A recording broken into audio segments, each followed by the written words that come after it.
Hello, नमस्कार। Class 10 के लिए अध्याय 4 दो चरों वाले रैखिक समीकरण एवं असमीकाएं। यहाँ हम पढ़ेंगे रैखिक समीकरण के बारे में। रैखिक समीकरण क्या होता है? ऐसा समीकरण जिसमें चर की अधिकतम घात 1 हो रैखिक समीकरण कहलाता है। दो चर वाले रैखिक समीकरण किसे कहते हैं? ऐसा रैखिक समीकरण जिसमें चरों की संख्या 2 हो तो क्या कहलाएगा? दो चरों वाले रैखिक समीकरण। तो रैखिक समीकरण के लिए अपने पास क्या था? अधिकतम घात कितनी होनी चाहिए? 1 होनी चाहिए। 1 होने के लिए अपने पास एग्जाम्पल देखा हमने 4x + 3y = 4। यहाँ x की पावर भी कितनी है? 1 और y की पावर भी कितनी है? 1। ऐसे समीकरण क्या कहलाएंगे? रैखिक समीकरण। और रैखिक समीकरण में कितने चर हो गए यहाँ पर? x और y। तो यहाँ को क्या कहलाएगा? ये दो चर वाले रैखिक समीकरण का उदाहरण। समीकरणों का व्यापक रूप क्या होता है? समीकरण हमने कितने लेंगे? 2। तो समीकरण 1 के लिए ये हो जाएगा, समीकरण नंबर 2 के लिए ये हो जाएगा। तो 1 के लिए क्या अपने पास जब समीकरण 1 लिखा है तो सब में a1x + b1y = c1। और यहाँ दूसरा अपने पास a2x + b2y = c2। यहाँ हम देखेंगे कि x y तो अपने पास क्या है? चर की वैल्यू है। और जो a1 b1 c1 a2 b2 और c2 इनकी वैल्यू क्या होगी? संख्यात्मक होगी। प्लस की भी हो सकती है और माइनस की भी हो सकती है। तो इन जो व्यापक समीकरण है इनके अनुसार ही हमने क्या लिखा है? समीकरणों के प्रतिबंध होते हैं। तो समीकरणों के प्रतिबंध कितने होते हैं? 3 प्रतिबंध होते हैं। तो पहला प्रतिबंध हम देखेंगे। पहला है a1/a2 = b1/b2 = c1/c2। यहाँ हमने देखा कि कोई समीकरण हो उसमें a1 a2 b1 b2 c1 c2 इस पोजीशन या इस कंडीशन में हो अपने पास कि वो तीनों ही क्या हो? एक दूसरे के बराबर। तो इन बराबर समीकरणों के लिए क्या होता है? समीकरण युग्म के अनंत हल होते हैं तथा युग्म क्या होता है? संगत। यदि तीनों बराबर होंगे तो उनका हल तो क्या होगा? अनंत होगा। और जो युग्म है वो क्या होगा? संगत। तथा इनसे बनने वाला ग्राफ, यदि ये जो समीकरण बना है अपने पास या होगा उस समीकरण को यदि आप ग्राफ में दर्शाओगे तो वहां में ग्राफ की जो लाइनें है वो क्या होगी? समपाती। समपाती क्या होती है? एक के ऊपर दूसरी सररेखा, एक लाइन के ऊपर दूसरी लाइन होगी, वो क्या होगा? समपाती। ये फर्स्ट कंडीशन थी जब वैल्यू तीनों क्या हो? बराबर। सेकंड कंडीशन है अपने पास कि यदि a1/a2 बराबर है b1/b2 लेकिन बराबर नहीं है c1/c2 के, मतलब प्रथम दो वैल्यू तो क्या है? एक दूसरे के बराबर, लेकिन जो दूसरी और तीसरी या पहली और तीसरी जो हमेशा क्या रहेगी? बराबर नहीं रहेगी। तो जब बराबर नहीं होगी तो समीकरण युग्म का कोई हल नहीं होगा तथा युग्म असंगत होगा। इस कंडीशन में इस प्रतिबंध के लिए कि पहली और दूसरी वैल्यू बराबर रहेगी लेकिन दूसरी और तीसरी बराबर नहीं रहेगी। जब नहीं रहेगी तो युग्म का कोई हल नहीं होगा और युग्म असंगत होगा। यदि ऐसे समीकरणों को हम ग्राफ में दर्शाना चाहते हैं तो कैसा होगा? इससे बनने वाला ग्राफ समांतर रेखाएं रेल की पटरी की लाइनों के समान प्राप्त होगा। 2 लाइन बराबर प्राप्त होगी। ठीक है। और थर्ड कंडीशन है अपने पास a1/a2 बराबर नहीं हो b1/b2। यानी पहली कंडीशन ही आपके पास क्या है? बराबर नहीं है। तो हम तीसरी कंडीशन इसमें नहीं देखेंगे। तो यहाँ बात करते हैं दोनों बराबर नहीं हो तो समीकरण युग्म का अद्वितीय का मतलब क्या होता है? कोई दूसरा हल नहीं, केवल और केवल क्या होता है? एक हल होगा। और यदि इन्हीं को हम ग्राफ में दर्शाना चाहे तो ग्राफ कैसा प्राप्त होगा? तथा युग्म क्या होगा? संगत प्राप्त होगा। इनसे बनने वाला ग्राफ प्राप्त सररेखाएं एक दूसरे को प्रतिच्छेद करने वाला होगा। मतलब ऐसा ग्राफ बनेगा जिसमें दोनों लाइनें क्या करेगी? एक दूसरे को प्रतिच्छेद करेगी। एग्जाम्पल के तौर पर हम ले रहे हैं। एग्जाम्पल मतलब अपने पास कोई समीकरण है 2x - 3y = 8। दूसरा है 4x - 6y = 9। इनका हल करते हैं तो हल करने से अपने पास रैखिक समीकरण है ये, क्योंकि इनकी पावर कितनी है? 1। तो यहाँ जो पहला समीकरण है उसको पहला मान लिया, जो दूसरा सेकंड दे रखा था उसको सेकंड समीकरण हमने लिख दिया है। साथ में ही हमने क्या लिखा है, बराबर साइन के इधर था प्लस का, तो इधर क्या जाएगा माइनस के 8, प्लस का 9 था, इधर क्या जाएगा माइनस का 9, और बराबर में क्या लगा दिया 0। तो समीकरण 1 व समीकरण 2 की तुलना ax plus b y plus c बराबर 0 से करने पर ये जो समीकरण है वो है अपने पास रैखिक समीकरण का व्यापक रूप। तो यहाँ हमने देखा, यहाँ a1 अपॉन a2, ये a1 b1 c1 बराबर 0। समीकरण में एक में a1 b1 और c1 होता है। a1 की वैल्यू 2, b1 की वैल्यू माइनस के 3 और c1 की वैल्यू माइनस के 8। 4 क्या है, a2 की वैल्यू, b2 की वैल्यू माइनस 6 और c2 की वैल्यू माइनस 9। तो यहाँ देखा हमने a1 अपॉन a2, a और a2 यही है। तो यहाँ कितना हो गया 2/4, इसको काटा, 2 का भाग आया 1 बार, 2 का भाग गया 2 बार। b1 अपॉन b2 देखा तो -3 और -6 थे, तो -3 -6 दोनों को माइनस माइनस कट जाएगा तो प्लस का बचेगा, और 3 का भाग 6 में लगेगा तो 2 आ जाएगा, तो 1/2। और c1 c2 माइनस के 8 बटा माइनस के 9, -8 और -9 यहाँ से वैल्यू ले लिए, और यहाँ हमने देखा दोनों माइनस के थे इसलिए क्या हो गया ये प्लस के, और एक दूसरे से कट नहीं रहा है, तो जैसा है वैसा वैसा हमने छोड़ दिया है। तो अतः प्रतिबंध देखा हमने कि a1 upon a2, b1 upon b2 और c1 अपॉन c2 तीनों को लिखा। तो पहली और दूसरी वैल्यू तो क्या है एक दूसरे के बराबर, लेकिन तीसरी वैल्यू बराबर नहीं है, तो पहले में बराबर हो जाएगा और दूसरे में कट जाएगा। तो कटने के लिए अपने पास जस्ट प्रतिबंध देखा था हमने, ऐसे 3 प्रतिबंध थे अपने पास कि जो लास्ट वाले में करता है उसमें क्या होता है, समीकरण का कोई हल नहीं होता है, और जो युग्म होता है वो क्या होता है, असंगत होता है। अतः समीकरण युग्म का कोई हल नहीं है तथा समीकरण युग्म असंगत है। ये था अपने पास किसी भी समीकरणों के लिए संगत और असंगत की पहचान करना और उनका हल किस प्रकार से प्राप्त होगा उनकी पहचान करना। अब बात करते हैं ग्राफीय विधि से हल कैसे ज्ञात करते हैं, और साथ में हलों की प्रकृति भी ज्ञात करनी है। तो इसके लिए हमने क्या लिया, एक उदाहरण लिया है।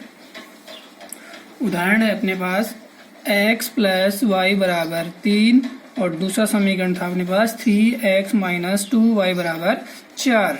तो यहाँ हल लिखेंगे रैखिक समीकरण, इसमें पहला और समीकरण नंबर 2, इनको समीकरण नंबर 1 लिख दिया, समीकरण नंबर 2 लिख दिया। ग्राफ लिखा है तो समीकरण 1 के पार्ट इधर बना लेंगे और समीकरण 2 के लिए पार्ट इधर बना लेंगे। जो समीकरण 1 था अपने x प्लस वाई बराबर 3, तो यहाँ नोट कर लिया हमने x प्लस वाई बराबर 3। तो हमें क्या करना है, जो समीकरण का बायां पक्ष है, बायां पक्ष कौन सा, इधर वाला, ये जो बायां पक्ष है उसमें कोई एक रखना है, या तो x रख सकते हो या y। हमने x रखा है तो y क्या इधर प्लस का, इधर क्या हो जाएगा माइनस का, तो क्या हो गया 3 माइनस y। तो यहाँ जो इसके बराबर है, यहाँ पर जो वैल्यू आएगी उसके मान में हमें कुछ ना कुछ रखना है, वो भी अपने अनुसार। तो हमने रखा y बराबर 0, जो y बराबर 0 रखा हमने, तो y की जगह 0 रखेंगे तो 3 माइनस 0 कितना हो जाएगा, 3 हो जाएगा। तो x बराबर 3 माइनस 0 बराबर 3 आ गया है।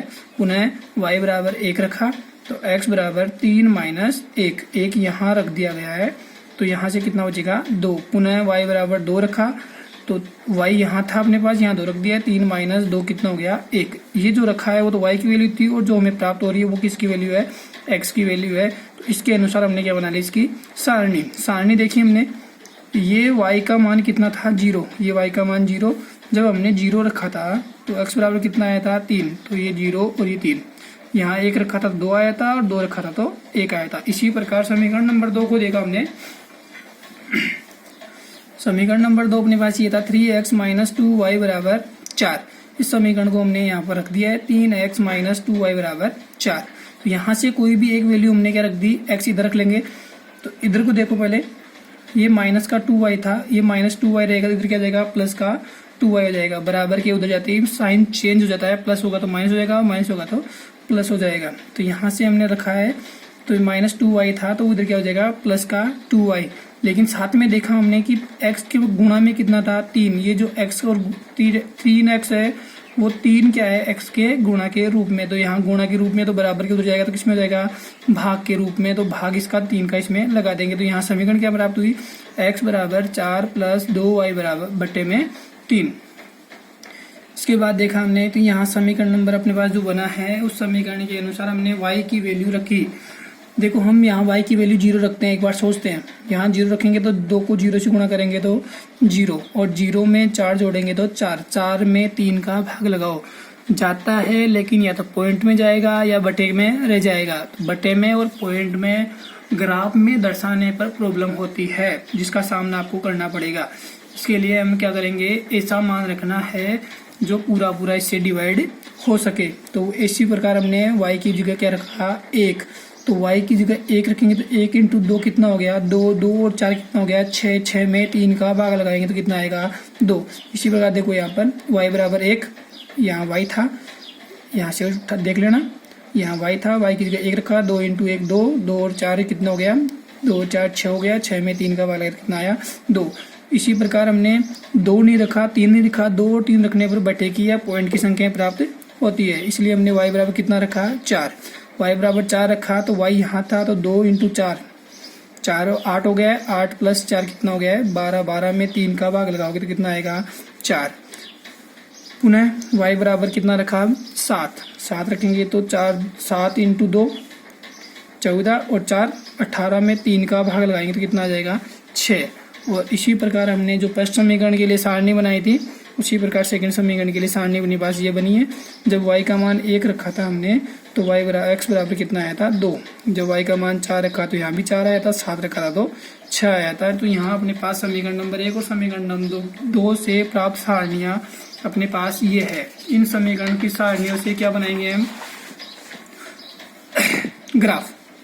तो प्राप्त सारणियों की सहायता से ग्राफ कैसे बनाया, इसके लिए हम क्या करेंगे, x और ये y। तो x में ये अपना मूल बिंदु होता है ऑर्गन पॉइंट 0। इसके निर्देशांक क्या होते हैं, 0, 0 होते हैं, और इसे किसी नोट करते हैं, O से लिखते हैं इसको। तो O के दाईं ओर प्लस की होती है, बाईं ओर माइनस की होती है। O के ऊपर, मूल बिंदु के ऊपर प्लस की होती है, मूल बिंदु के नीचे माइनस की संख्याएं होती है। इसको x कहते हैं, इसको -x कहते हैं, इसको y+ कहते हैं, इसको y-x होता है। तो यहाँ हमने इसको संख्याएं लिख दी है, ग्राफ में हो जाएगा ये काम। +1 +2 +3 +4 +5 +6 +7 +8, 1 2 3 4 5 6 7 8। इस प्रकार आप जितने सारणी में है प्लस की संख्याएं उससे ज़्यादा नहीं लिखे, टाइम वेस्ट होगा उससे। -1 -2 -3 -4 -1 -2 -3 -4 माइनस की संख्या अपने पास सारणी में नहीं थी, तो आपको यहाँ तक लिखने की आवश्यकता नहीं है, आप 2 तक या 1 तक काम चला सकते हो। इसके बाद देखा हमने कि पहली जो सारणी थी अपने पास, वो सारणी एक बार देख लें। x का मान 3 था और y का मान 0 था। तो इसके लिए हमें पता है कि y का मान 0 कहाँ होता है, x पर। सदैव x पर y का मान 0 होता है और y पर x का मान 0 होता है। तो ये रहा अपना 3 0 फर्स्ट।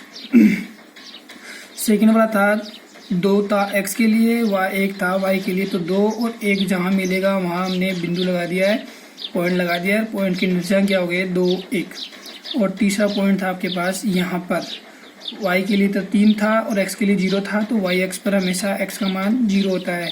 तो यहाँ जो पॉइंट होगा वो उसके निर्देशांक क्या होते हैं, 0 3। इसी प्रकार ये समीकरण नंबर 1 के लिए था, तो समीकरण नंबर 1 यहाँ लिख देंगे हम। इसी प्रकार ये जो लाइन दूसरी प्राप्त हुई है वो किसकी हुई है, समीकरण नंबर 2 की। तो यहाँ भी समीकरण नंबर 2 लिख दिया है। उसमें भी पॉइंट क्या थे, x का मान 2 था, y का मान 1 था, x का मान 4 था, y का मान भी 4 था। तो x का मान और y का मान जहाँ मैच करेगा वहीं हम क्या लिख देंगे, उसका पॉइंट, और पॉइंट के निर्देशांक 4 4 हो गए हैं। और तीसरा पॉइंट जो था अपने पास वो था x बराबर 6 और y बराबर 7। तो ये यहाँ पॉइंट हुआ है। इनको आप स्केल की सहायता से एक दूसरे को मैच करोगे तो हमें लगेगा कि ये दोनों लाइनें एक दूसरे को काट रही है, और वो बिंदु कौन सा प्राप्त होगा, यहाँ काट रही है। तो ये जो बिंदु है वो कितने निर्देशांक है इसके, 2 1। तो x का मान तो कितना है 2 और y का मान कितना है 1। तो यहाँ जो ये जो रेखाएं काट रही है उनको कहते हैं प्रतिच्छेद। क्या कहते हैं इनको? प्रतिच्छेद करना। तो दोनों रेखाएं बिंदु 2 1 ये निर्देशांक है 2 1 पर प्रतिच्छेद करती है। अतः x बराबर कितना हो गया 2 और y बराबर कितना हो गया 1। तो यहाँ से जो निर्देशांक था वहां से ले लिया गया है। तो x बराबर 2 आ गया है और y बराबर 1। अभिष्ट हल होगा। यहाँ समीकरण युग्म संगत व अद्वितीय हल का है।